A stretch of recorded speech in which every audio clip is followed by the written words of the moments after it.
Tout le monde meurt, mais tout le monde n'a pas le même avis sur ce qu'est la mort. Certains croient qu'ils survivront après la mort de leur corps, qu'ils iront au ciel, en enfer, ou quelque part ailleurs où qu'ils se transformeront en fantômes, ou qu'ils reviendront sur terre dans un autre corps, peut-être même autrement qu'en être humain. D'autres croient qu'ils cesseront d'exister, que le moi s'éteint lorsque le corps meurt. Et parmi ceux qui croient qu'ils cesseront d'exister, certains pensent que c'est une chose horrible, et d'autres pas. On dit parfois que personne n'est capable de concevoir sa propre non-existence, et que par conséquent, nous ne pouvons pas véritablement croire que la mort mettra un terme à nos existences. Mais il ne me semble pas que cela soit vrai. Vous ne pouvez pas, bien sûr, envisager votre propre non-existence de l'intérieur. Vous ne pouvez pas concevoir l'effet que cela ferait d'être totalement anéanti, car il n'y a rien que cela pourra faire de l'intérieur. Mais en ce sens, vous ne pouvez pas concevoir l'effet que cela ferait d'être complètement inconscient, même provisoirement. Le fait que vous ne pouvez pas le concevoir de l'intérieur ne signifie pas que vous ne pouvez pas le concevoir du tout. Il vous suffit de penser à vous de l'extérieur, assommé ou profondément endormi, et bien qu'il vous faut être conscient pour penser ce genre de choses, cela ne veut pas dire que vous voyez conscient en les pensant. Il en va de même avec la mort. Pour imaginer votre propre anéantissement, il vous faut y penser de l'extérieur. Pensez au corps de la personne que vous êtes, dont toute la vie et l'expérience auraient disparu. Pour imaginer une situation, il n'est pas nécessaire d'imaginer l'effet que cela vous ferait de la vivre. Lorsque vous imaginez votre propre enterrement, vous n'imaginez pas la situation inconcevable dans laquelle vous seriez présent à votre propre enterrement. Vous imaginez à quoi il ressemblerait vu par quelqu'un d'autre. Vous êtes vivant, bien sûr, lorsque vous songez à votre propre mort. Mais ce n'est pas un problème plus embarrassant que s'imaginer inconscient lorsqu'on est conscient.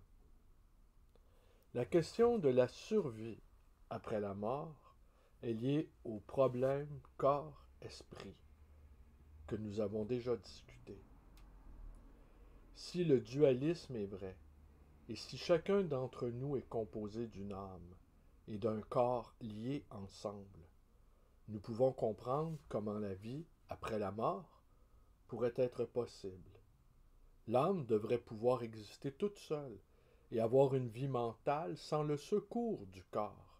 Elle pourrait, dans ces conditions, quitter le corps lorsque le corps meurt, au lieu d'être détruite. Elle ne pourrait pas avoir le genre de vie mentale qui dépend du fait d'être attachée à un corps. Une vie d'action et de perception sensorielle, à moins d'être attachée à un nouveau corps, mais elle pourrait avoir un autre genre de vie intérieure, dépendant peut-être de causes et d'influences différentes. La communication directe avec d'autres âmes, par exemple. J'ai dit que la vie après la mort pourrait être possible si le dualisme était vrai. Il se pourrait aussi qu'elle ne fût pas possible, car la survie de l'âme et la persistance de sa conscience pourraient dépendre entièrement du soutien et de la stimulation qu'elle reçoit du corps dans lequel elle est logée, et elle pourrait ne pas pouvoir changer de corps. Mais si le dualisme n'est pas vrai, et si les processus mentaux ont lieu dans le cerveau et sont entièrement dépendants du fonctionnement biologique du cerveau et du reste de l'organisme, alors la vie après la mort du corps n'est pas possible. Ou pour le dire plus exactement, la vie après la mort exigerait le rétablissement de la vie biologique, physique. Elle exigerait que le corps redevienne vivant. Il se pourrait que cela devienne techniquement possible un jour. Il sera peut-être possible de congeler les corps des gens lorsqu'ils meurent et plus tard, grâce à des procédés médicaux très élaborés, arranger ce qui n'allait pas et de les ramener à la vie. Même si cela devenait possible, il se poserait pourtant la question de savoir si la personne qui a été ramenée à la vie, après plusieurs siècles, serait la même ou une autre. Il se peut qu'ayant été congelé après la mort et votre corps ayant été ranimé, ce n'est pas vous qui vous réveillerez, mais seulement quelqu'un de très ressemblant ayant des souvenirs de votre vie passée. Mais même si le retour à la vie après la mort du même moi, dans le même corps, devenait possible, ce n'est pas à cela que l'on pense habituellement lorsque l'on parle d'une vie après la mort. La vie après la mort signifie habituellement la vie sans votre ancien corps. Il n'est pas très facile d'établir ce qui nous permettrait de savoir si nous avons des âmes qui peuvent être séparées. Tout ce que nous savons indique qu'avant la mort, la vie consciente dépend entièrement de ce qui se passe dans le système nerveux. Si nous nous en tenons aux observations ordinaires plutôt qu'aux doctrines religieuses ou aux prétentions spiritualistes à communiquer avec les morts, il n'y a aucune raison de croire en une vie future. Est-ce une raison toutefois de croire qu'il n'y a pas de vie future? C'est ce que je pense, mais d'autres préfèrent rester neutres. D'autres encore peuvent croire en une vie future en s'appuyant sur la foi, à défaut de preuves. En ce qui me concerne, je ne comprends pas très bien comment ce genre de croyance, inspirée par la foi, est possible. Mais manifestement, il y a des gens qui s'en accommodent très bien et vont jusqu'à trouver cela tout naturel. Revenons à l'autre aspect du problème. Que devrions-nous éprouver à propos de la mort? Est-ce un bien, un mal ou quelque chose de neutre? Je parle de ce qu'il est raisonnable d'éprouver à propos de sa propre mort, et pas tellement à propos de celle des autres. Doit-on envisager la perspective de la mort avec terreur, tristesse, indifférence ou soulagement? Manifestement, cela dépend de ce qu'est la mort. S'il y a une vie après la mort, la perspective sera sinistre ou joyeuse selon ce qui arrivera à votre âme. Mais la question la plus difficile et la plus intéressante du point de vue philosophique, c'est de savoir ce que nous devrions éprouver à propos de la mort si c'est la fin. Est-ce une chose horrible d'en finir avec l'existence? Les avis sont partagés sur cette question. Les uns disent que la non-existence n'étant rien du tout, elle ne peut être ni un bien ni un mal pour celui qui est mort. D'autres disent qu'être anéanti, avoir le cours futur possible de sa vie complètement brisé, est le mal absolu, même si nous avons tous à l'affronter. D'autres enfin disent que la mort est une bénédiction, pas si elle vient trop tôt bien sûr, mais à son heure, parce qu'il serait insupportablement ennuyeux de vivre éternellement. Que la mort soit rien après, soit une bonne ou une mauvaise chose pour la personne qui meurt, ce ne peut être qu'un bien ou un mal négatif. Étant donné que ce n'est rien en soi, ce ne peut être ni un plaisir, ni une peine. Si c'est un bien, ce doit être parce que c'est l'absence de quelque mal, comme l'ennui ou la douleur. Si c'est un mal, ce doit être parce que c'est l'absence de quelque bien, comme des expériences agréables ou intéressantes. Il peut sembler à présent que la mort ne peut avoir aucune valeur, ni positive, ni négative, parce que quelqu'un qui n'existe pas ne peut ni subir des dommages, ni profiter de certains biens. Après tout, même un bien ou un mal négatif doit arriver à quelqu'un. Mais à la réflexion, ce n'est pas vraiment un problème.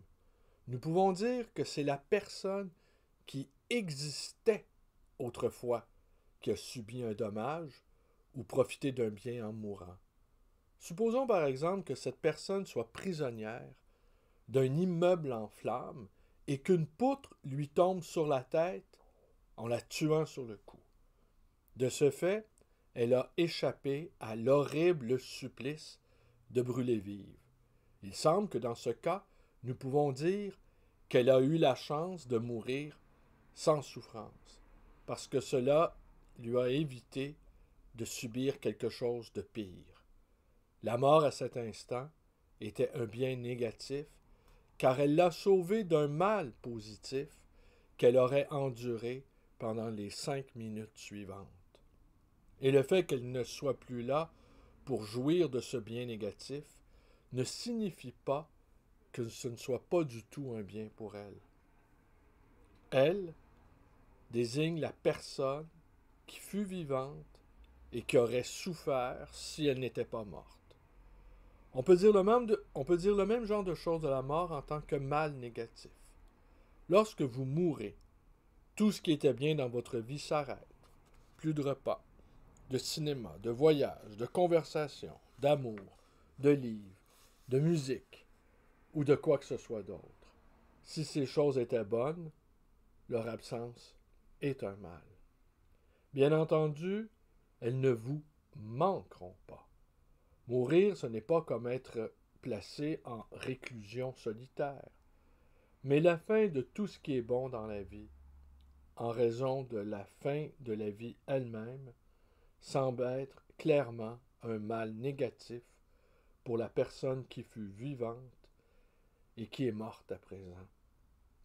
Lorsque quelqu'un que nous connaissons meurt, nous éprouvons du chagrin, non seulement pour nous, mais pour lui, parce qu'il ne peut pas voir le soleil briller aujourd'hui, ou sentir le pain grillé dans le toaster. Lorsque vous pensez à votre propre mort, l'idée que toutes les bonnes choses de la vie viendront à leur terme est certainement une raison d'éprouver des regrets. Mais il semble qu'il y a autre chose encore dans cette histoire. La plupart des gens veulent en avoir plus de ce qui leur plaît dans la vie. Mais pour certains, la perspective de la non-existence est effrayante en elle-même, d'une façon qui n'est pas bien expliquée par tout ce qui a été dit jusqu'à présent. La pensée que le monde continuera sans vous, que vous ne serez rien, est très difficile à admettre. Il n'est pas très facile de voir pourquoi. Nous acceptons tous le fait qu'il fut un temps où nous n'étions pas nés, où nous n'existions pas encore. Pourquoi devrions-nous donc être si perturbés par la perspective de la non-existence après notre mort? Mais cela ne nous atteint pas de la même manière en un certain sens. La perspective de la non-existence a un côté effrayant, aux yeux de beaucoup de gens du moins, que la non-existence passée ne peut pas avoir. La crainte de la mort a un côté énigmatique, que n'ont pas les regrets concernant la fin de la vie. Il est facile de comprendre que nous pourrions vouloir avoir un peu plus de vie, plus de ce qu'elle contient, de sorte que la mort nous apparaît comme un mal négatif. Mais comment la perspective de notre propre non-existence peut-elle nous inquiéter de façon positive?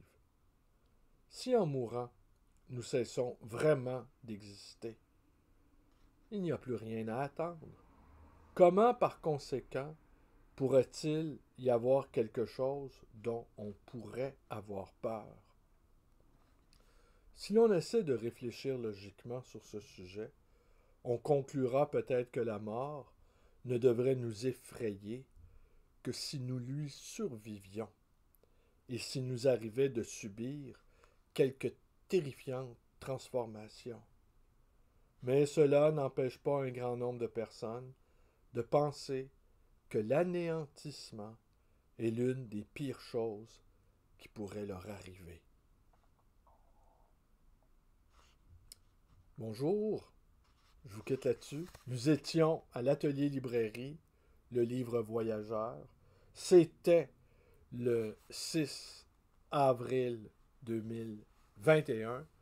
Et mon nom, c'est encore pour l'instant Bruno Lalonde. Et pour l'instant encore, c'était l'atelier librairie, le livre voyageur, dans le quartier Villeray, toujours pour l'instant, dans cette ville qui s'appelle encore Montréal, pour l'instant. Et c'est tiré de qu'est-ce que tout cela veut dire? Une très brève introduction à la philosophie de Thomas Nagel.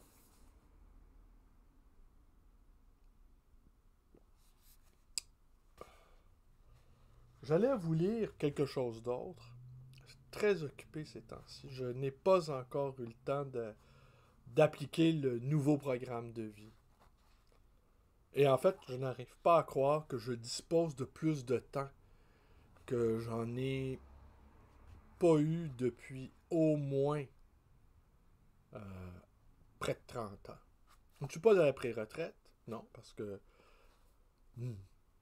normalement, nous devrions être encore là pour un bon moment à l'atelier librairie, Fabienne Roch et moi.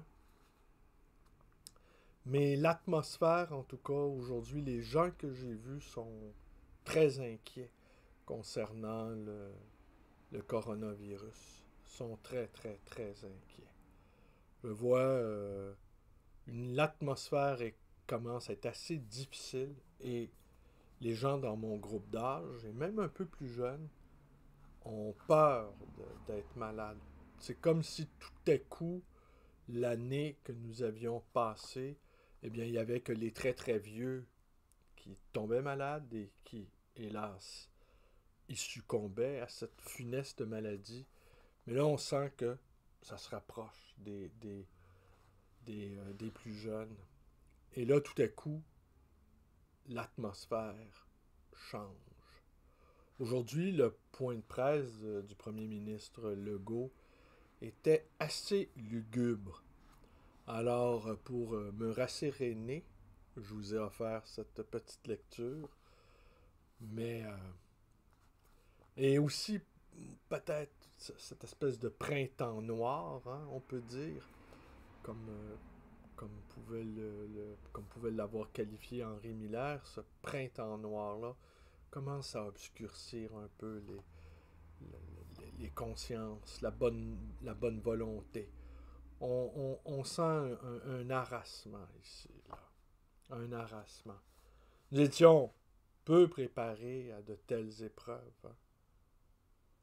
Et sans doute cela va laisser, si on réussit à s'en sortir, sans doute que oui, sans doute cette épreuve-là laissera de très, très, très importantes séquelles. Alors, c'est tout. Je vous remercie d'être avec moi. Portez-vous bien. Portez-vous bien. Et, ouais, c'est une belle expression, ça. Portez-vous bien. Quand on s'y arrête un peu, se porter soi et bien se porter. Se porter, ouais, je pense que portez-vous bien. Prenez-vous sur vous. Hein? Prenez-vous sur vous. Chargez-vous de vous-même.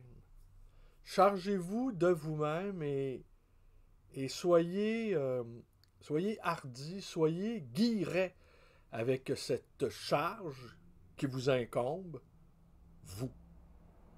Soyez enthousiaste de porter ce vous. Portez-vous bien.